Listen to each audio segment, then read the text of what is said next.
안녕하세요, 길패스입니다. 우선 늦어서 죄송합니다. 기다리시는 분도 없었겠지만 지난 토트넘 대 에버튼의 경기가 2대2 무승부가 되었습니다. 현장에 찾아주신 토트넘 팬분들 입장에서는 마지막 38라운드이고 홈에서 열린 경기이기 때문에 뭔가 아쉬운 결과가 아닐 수 없습니다. 시원하게 승리했으면 좋았는데 말이죠. 여튼 이날 많은 EPL 팀들이 경기를 함으로써 최종적으로 18-19 시즌의 결과가 확정이 되었습니다. 다행히도 토트넘은 4위로 챔스권에 안착을 했네요. 이날 많은 경기가 끝나면서 98점으로 맨시티가 2년 연속 리그 우승을 차지하고 맨시티와 1점 차인 97점으로 리버풀은 2위를 하고 위기의 사리볼은 어떻게 해서 3위에 안착을 했습니다. 그리고 많은 맨유 팬들은 실망을 한 시즌이었을 것입니다. 잘 가라, 거기서 어떻게 하나 보자. 여튼 토트넘과 에버튼 경기로 돌아와서 이날 토트넘 선수들이 입장을 하는데 벤저스가 입장하는 줄 알았습니다. 포스가 이날 토트넘은 나이어가 첫 번째 골을 기록을 했고 에릭센의 클래스를 보여주는 프리킥으로 두 번째 골을 기록을 했습니다. 그동안 얼마나 차고 싶었을까요? 그동안 누군가의 욕심에 밀려 기회가 없었는데 말이죠. 이렇게 잘 차니까 근데 경기를 보면서 뭔가 빠진 것 같았습니다. 손흥민이 출전을 안 해서였을까요? 그나저나 이거 보셨습니까? 깨방정 보십시오. 너무 귀엽습니다. 역시 토트넘 인싸입니다. 다시 뭔가 이상한 겁니다. 여러분들도 그런 거 있지 않았나요? 저는 이날 경기에서 개인적으로 루카스 모우라의 활약이 부족했다고 생각을 합니다. 그 아약스와의 챔스 2차전에서 해트트릭을 기록하면서 전날 경기인 리버풀의 대역전 경기를 잊혀지게 만들었던 전세계 축구팬과 토트넘 팬분들을 놀라게 했던 루카스 모우라. 하지만 이날은 조용했습니다. 분명 입장할 때만 해도 아우라가 있었는데요. 이런 거 보면 인생 뭔가 싶습니다. 참 희한해요, 그쵸? 뭔가 토트넘의 슈퍼 영웅이 탄생하는 줄 알았습니다. 챔스 4강 2차전에서 후반전에만 3골을 몰아넣는 해트트릭 요정 루카스 모우라. 그러나 이날 에버튼과의 경기에서는 평점 6점, 슈팅 1개, 유효 슈팅 1개, 키패스 1개를 기록했습니다.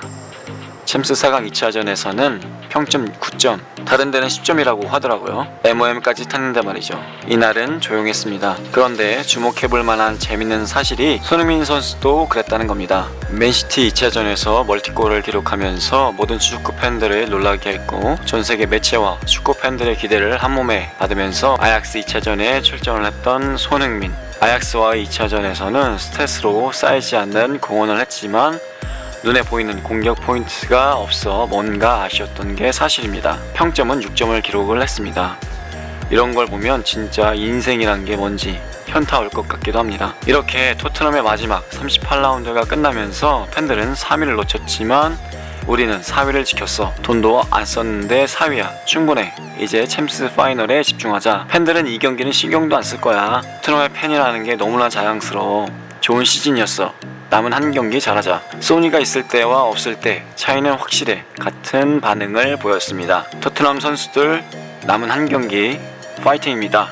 경기를 보고 느낀 점 0번째, 몸이 덜 풀린 라멜라가 지난 아약스 2차전에서 80분에 교체되면서 긴 부상을 뚫고 그라운드에 돌아왔습니다. 그리고 이 경기에서 선발 출전을 하면서 부상에서 완벽하게 복귀하는 것으로 보였는데요. 하지만 이렇다 할 활약을 보여주질 못했습니다. 라멜라도 손흥민과의 대결 구도 때문에 국내 팬분들에게 미움 아닌 미움을 받고 있었는데요. 같이 인생 살아가는 입장에서 힘냈으면 좋겠습니다. 첫 번째, MOM 워커 피터스. 카일 워커 피터스 22세고 토트넘에서 오른쪽 풀백을 맡고 있습니다. 우리에게는 환상적인 핸드볼로 더 기억에 남는 선수입니다. 그리고 개인적으로 챔스 8강 맨시티와 1차전에서 손흥민 골을 넣었을 때 벤치도 아닌 관중석에서 좋아하던 모습이 생각이 나네요. 이날 카일 워커 피터스가 MOM을 받았습니다. 제가 봐도 이날 눈에 띄더라고요. 오른쪽에서 상대편 진영으로 드리블을 통해 파고드는 모습이나 동료들에게 좋은 크로스를 올려주는 모습, 열심히 수비하던 모습, 앞으로가 기대되는 선수입니다. 근데 핸드볼은 너무했어 임마. 두 번째, 손흥민과 해리케인이 없으니 과감한 슈팅이 없다. 이날 경기를 보면서 패싱 게임 좀 했나 본데 와 좋아 이런 게 부족했다니까 라면서 보다가 패스만 무한 반복하는 걸 보니까 뭔가 답답했습니다. 가끔 터무니없이 보이지만 확실히 팀 내 마무리를 하고 내려올 수 있는 선수가 필요하구나 라고 생각했던 순간입니다.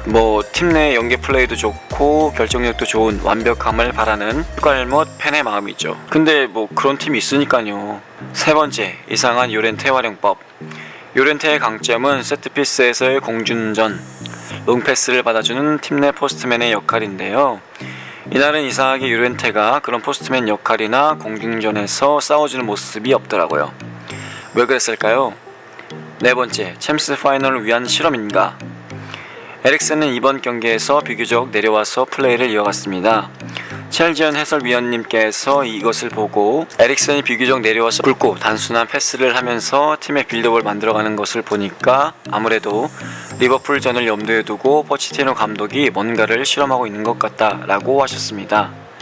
그리고 맨유의 전 감독인 무리뉴가 매체와의 인터뷰에서 포체티노 감독은 결승전에서 해리케인을 넣을 것이다. 그리고 해트트릭을 기록한 모우라를 선발 라인업에 빼기란 쉽지 않을 것이다. 그러면 누군가 희생을 해야 하는데 내 생각에는 손흥민이 희생될 것이라고 생각한다 라고 말했습니다. 이를 두고 국내 팬분들은 결승전에서 손흥민을 빼는 것은 말이 안 된다라며 무리뉴 감독을 비난을 했습니다. 하지만 몇몇 팬분들은 불안해하고 있는 것이 사실입니다. 하지만 포체티노 감독이 손흥민을 뺄까요? 그건 개인적으로 말이 안 된다고 생각을 합니다. 하지만 영국인들의 사랑을 한몸에 안고 있는 팀 내 10번 해리케인이 부상에서 복귀를 하고 챔스 4강에서 해트트릭을 기록한 모우라, 그리고 요즘 미친 폼을 유지 중인 팀 내 에이스 손흥민을 두고 포체티노 감독은 분명 많은 생각을 하고 있을 것 같습니다. 그래서 첼지언님의 말을 따 이번 경기에서 에릭센을 내린 이유를 생각해보면서 포체티노 감독이 리버풀과의 결승전에서 쓰려고 염두에 둔 포메이션 중 하나가 이런 것이 아닐까 하고 생각해봤습니다. 에릭센과 시소코를 중원해놓고 모우라를 오른쪽 윙에, 손흥민을 왼쪽 윙에, 그리고 해리케인을 톱으로 세우는 4-2-3-1 전형입니다. 에릭센은 후방에서 빌드업을 해 나가는 것은 힘들지 않을 것으로 생각이 됩니다. 팀 내에서 가장 많은 경기를 소화하고 있는 에릭센은 중원에서의 활동량도 부족하지 않을 것으로 생각이 됩니다. 참 이런 거 생각하면 진짜 대단합니다. 주급 더 줘야 됩니다. 레알 갈 거지만 가겠지? 나쁘지 않은데, 그쵸? 그 키패서 에릭센을 내린다고 말도 안 돼 라는 반응을 보이실 것 같기도 합니다. 그런데 에릭센이 왼쪽 중앙에 위치해 팀의 빌드업 시 큼지막한 연계로 빌드업을 도와주다가 볼의 위치가 박스에 가까워졌을 때 전진해 우리가 알던 키패서로서의 역할을 할 수 있지 않을까 라는 생각을 합니다. 윙크스도 부상으로 출전이 불투명한 상황이니까요. 포체티노 감독 사랑합니다. 너무 금마무리인가? 허리가 아파가지고 지금 빨리 끝내야 되겠습니다.